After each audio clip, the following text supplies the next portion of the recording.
ఏ ఆడికిడికి కాదబ్బా, పక్క గాడికి పోవాలి. దరఖాస్తు పెట్టినమంటే తప్పకుండా పని అవుతుంది. మొన్న రాముల తాత పోయొచ్చిండట, ఫోన్కు మెసేజ్ కూడా పంపిరట. ఒకరు పానం మంచిగా లేదని పోతే ఎమ్మటే దవాఖానకు దోలి ఫ్రీగా వైద్యం చేపించిరట. వచ్చే వారం మనసుతో పోయి దరఖాస్తు ఇచ్చొద్దాం. ఇగో ప్రజావాణి గురించి గిట్లనే అనుకుంటారు ఊర్లల్లా. రైట్, ప్రజాభవన్ల ప్రజావాణి మళ్ళా చాలైంది. ఎలక్షన్ల కోడ్ ఉండే వరకు 2 నెలలు ఆపిర్రన్నట్టు. నిన్నిట్లా ఎత్తేసిర్రో లేదో ఇయ్యాలిట్ల దరఖాస్తులు తీసుకునుడు షురైంది. అందరికి తెలవనట్టుంది. ఫస్ట్ నాడు పల్సగానే వచ్చిండ్రు. ఎక్కువ మట్టుకు భూముల కేసులే.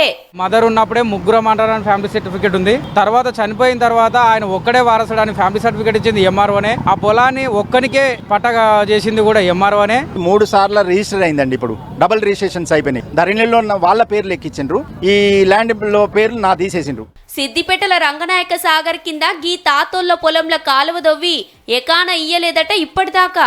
4 సంవత్సరాల కింద కాలువ తవ్వింది రంగనాయక సాగర్. ఆడ పక్క పంటి పైపులు వేసారు, మాకు పైపులు వేయలే, పైసలు వేయలేదు వరకు. అప్పట్లిది ప్రగతి భవన్, పెద్దోళ్లకు మాత్రమే పర్మిషన్. కాంగ్రెస్ గవర్నమెంట్ రాగానే ముంగటున్న ముండ్ల కంచెలు వీకేసి ప్రజాభవన్ పేరు పెట్టి ఏ తిప్పలున్నా దరఖాస్తులు తీసుకుంటుంది. ఆరంలో 2 రోజులు, మంగళవారం శుక్రవారం నడుస్తుంది. మీకేమన్నా తక్లీఫ్లుంటే చూడుర్రి మరి.